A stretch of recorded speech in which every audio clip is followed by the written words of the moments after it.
नमस्कार मंडळी, या कॅप्शनमध्ये दाखवल्याप्रमाणे आपण केली होती आपली उन्हाळी राईड आणि आता या व्हिडिओमध्ये मी त्याचा पहिला भाग दाखवणार आहे। मुंबईवरून आपण जव्हार मार्गे त्र्यंबकेश्वरला जाणार होतो आणि त्र्यंबकेश्वरवरून आपण पोहोचणार होतो साईबाबा टेम्पलला। सकाळी 5 वाजता सर्व बॅग्स लावून बाईक रेडी केली आणि बायकोनी आपली नजर काढली। नजर काढून झाल्यानंतर सेल्फ स्टार्ट देत गणपती बाप्पा मोरया बोलत आपण आपली जर्नी स्टार्ट केली।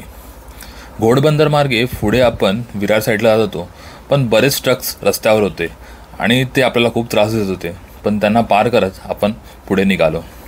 पुढे गेल्यावर जव्हारचा हा सुंदर असा रोड भेटला आणि राईड करायला खऱ्या अर्थाने मजा यायला लागली।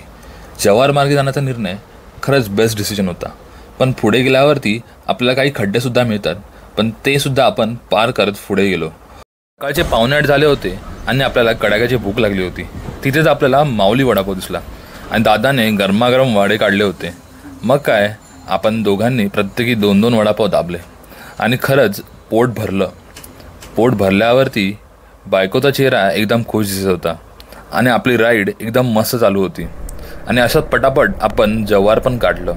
जव्हार पार केल्यानंतर थोडं ऊन वाढलं, मग काय आपण 2-2 मिनिटाचे ब्रेक घेत होतो।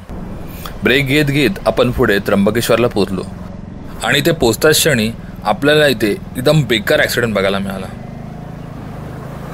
नशिबाने दोघांमध्ये कोणाला लागलं नव्हतं। ते पाहून आम्ही पुढे निघालो आणि त्र्यंबकेश्वरला पोचलो। त्र्यंबकेश्वरला पोचल्यावरती स्टेसाठी आपण इथे आजूबाजूला बघत होतो। त्यानंतर आपल्याला इथे हॉटेल साई यात्री म्हणून आहे, तिकडे आर्ली बेसिसवरती रूम मिळाला। मग फटाफट फ्रेशनअप होऊन सामान ठेवून आपण मंदिराकडे गेलो। सुट्टीचा दिवस असल्यामुळे मंदिरामध्ये बरीच गर्दी होती, पण लोकांचा उत्साह पण तेवढाच होता। 3 तास लाईनमध्ये उभा राहिल्यानंतर समजलं की दरवाजा आता बंद झाला आहे। लोक हतबल झाली होती, पण नंतर कळालं की हा वेळ होता मध्यान्ह आरतीचा आणि आपल्याला ही आरती अनुभवायला मिळाली आणि भोलेनाथाचं शृंगार रूप बघायला मिळालं होतं।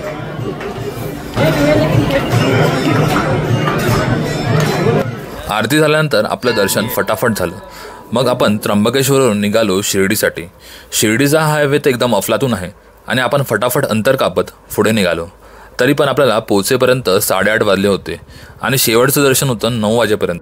तरी ते दर्शन साईंच्या कृपेने व्यवस्थित झालं आणि आपला पहिला दिवस आपण साईनगरीत घालवला। तर मंडळी, हा होता आपला जर्नीचा पहिला भाग। यापुढे आपण जाणार होतो ओंकारेश्वरला आणि ओंकारेश्वरला जाताना आपल्या गाडीचं ब्रेकडाऊन झालं आणि या ब्रेकडाऊनमधून आपण पुढे कसं निघालो ते पाहण्यासाठी आपल्या चॅनल मोटो व्लॉगर तेजला फॉलो करायला विसरू नका। तर भेटूया आता पुढच्या व्लॉगमध्ये।